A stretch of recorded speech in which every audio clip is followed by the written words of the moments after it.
చింతనించే వాతావరణం బట్టి కానీ ఏ పద్ధతి కానీ దేవుడు ఉన్నాడని నమ్మకం, ప్రకృతి ఉంది అనేటువంటి అనుభవం, ఆ విధంగా దేవుడు లేని వాళ్ళతో, దేవుడు ఉన్న వాళ్ళతో, సహపాఠకులతో, స్నేహితులతో, తల్లి తండ్రి జన్మలు ఉన్నాయని లేవని రకరకాల భావాలతో ఎవరికి తగ్గట్టుగా వాళ్ళు ఉంటారు. ఉన్నప్పుడు స్ట్రెస్ తప్పట్లా. అంటే పనిచేసేది ఎవరు? తానే. కర్త ఎవరు? తానే. కర్మ ఎవరు? తానే. అనుకోవటం కూడా పనే. అనుకునేది దేని గురించి అనుకుంటున్నావు? అమ్మయ్య నిద్రపోయాను, లేచాను. నిద్ర కూడా పనే కదా.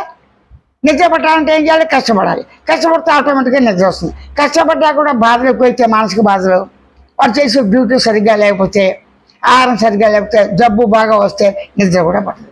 సరే ఏదో మత్తు మంతో ఏదో వేసుకొని నిద్రపోతాడు. ఆ విధంగా నిద్ర పడతాం, ఆ కళ్ళు రకరకాలు రావటం, దాలు సుఖతో కాలం అనిపించడం, మెరుకులు అనిపించడం, ఇప్పటిదాకా నీకు అనుబంధంగా ఉన్నది, నీతో పాటు ఉన్నది ఏది? కేవలం దేహం మాత్రమే ఉంది. ఈ దేహం ఉన్నది అనే విషయం నీకు తెలుసు. తెలిసిన తర్వాత మెల్లగా నీకేమిటి?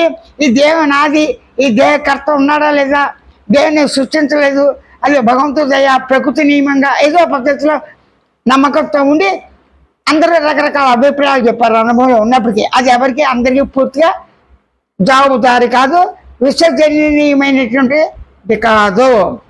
అది వ్యక్తిగత అనుభవ భావాలే. అది సత్యమా అసత్యమా అన్న ప్రసక్తి లేదు. ఈ పరిస్థితిలో వాడు ఏం చేస్తాడు? స్వేచ్ఛగా ఉండాలి అనుకుంటాడు. నేను ఒంటరిగా ఉన్నా స్వేచ్ఛగా, నా కుటుంబం నేను వేరుగా ఉండాలి, ఆధ్యాత్మికంగా ఉండాలి, లేకపోతే నాకు డబ్బులు సరిపోవట్లేదు, నేను నా భార్య పిల్లలు కూడా కష్టపడుతున్నాం కానీ సరిపోవట్లేదు, పిల్లల బాధ్యత, ఈ దిగులు ఏదో ఒకటి స్ట్రెస్సే. దీంతో నా ఆందోళన పెరిగిన కొద్ది ఏమవుతుంది? బీపీ, షుగరు అన్నీ, ఆ కిడ్నీస్ ఎఫెక్ట్, అవి కూడా ఉంటాయి, కొంచెం దగ్గరే ఉంటాయి, పిలవకుండానే వస్తాయి. ప్రకృతి చేస్తాం వల్ల కొన్ని, ఆ ప్రకృతి చూడండి, భూకంపాలు, అలాగే కొన్ని చోట్ల ఆ వాయువుల్లో ఐస్ గడ్డలు పడిపోవటం, మెరుపులు, పిడుగులు, వీటి వల్ల ఉత్పాదాలు, ఆ తేళ్ళు, మంటగప్పులు, కట్లపాములు, ఇవన్నీ విష పురుగులు, వాటి వల్ల కాట్లకి చావచ్చు, బతకచ్చు. అలాగే అడవికి వెళ్ళాం, నేను తినేటువంటి సింహాలు, జంతువులు, పశువులు తినేస్తాయి, వాటి ఆకలి గురించి అవి తింటాయి. నువ్వు ఏంటి? వాటిని చర్మం గురించి, గోడ గురించి, నీ ఆకలి గురించి నువ్వు లేలని, నువ్వు పెంచిన వాటిని, గొర్రెల్ని, మేకల్ని నువ్వు తమ్ముతావు. అంటే ప్రతి జీవి కూడా ఆ నిద్ర మైదనస్య, ఆహారం తింటాం, మైదనం అంటే వయసు వచ్చేప్పుడు ఆ కోరికలు తీసుకోవడం, సంతానం కంటాం, నిద్రపోవటం. ఈ మూడు పనులు మానవుడికి తగిన విధంగా మానవుడు చేస్తున్నాడు కదా.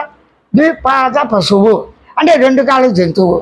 అయితే అప్పుడు మానవుడికి ఉన్నటువంటి జ్ఞానం, సహజ జ్ఞానంతోనే విశేష జ్ఞానం వచ్చింది. విశేష జ్ఞానం అంటే నేనున్నాను, నా దేహం నాదే, అంతవరకు బాగుంది.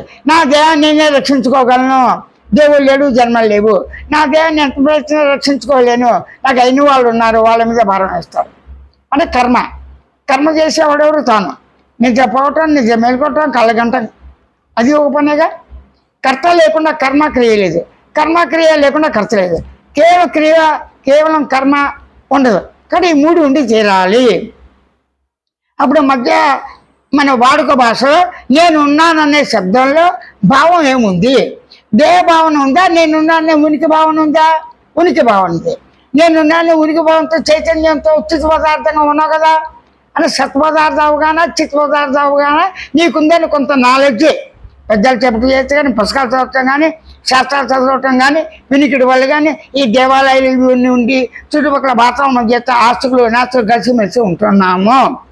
అవసరాన్ని బట్టి వాళ్ళ కోరికలు తీర్చే పార్టీలు మార్చేస్తాం, అన్నీ మాట్లాడతాం. జాతిని మార్చగా మానవ జాతి కోతి జాతి అవుతుందిగా, కోతి జాతి మానవ జాతి అవుతుంది కదా. స్వజాతి విజాతి స్వగత భేదం. స్వజాతి అంటే మానవులు, అనేక మంది మానవులు. విజాతీయం అంటే రకరకాల మానవులు, పద్ధతులు. మానవుతో పాటు జంతువులు కూడా ఉన్నాడు, తను జంతువు కాదు కదా. స్వగత భేదం అంటే నేను దేహాన్ని, దేహం అంటే తల, ముండం, కాలు, చేతులు, జ్ఞాన కర్మ ప్రాణాలతో కూడా మొత్తం ఉన్న సముదాయం ఉన్న మొత్తం దేహము. ఈ మొత్తంలో జ్ఞాన కర్మ ప్రాణాలు లేకుండా దేహం ఉంటుందా? మనసు, బుద్ధి, చిత్తాంకరం లేకుండా ఉండదు కదా. ఈ లక్ష్యాలతో ఉన్న దేహాన్ని, ఈ లక్ష్యాలతో ఉన్న తాను స్వానుభవం నేను మాత్రమే స్వయంగా అనుభవంలో అనుభూతిగా ఉందని గుర్తించి గమనించి తెలుసుకుంటున్నాడు అని మాత్రమే నిర్గుణ చైతన్యం చెప్పదలిచాడు.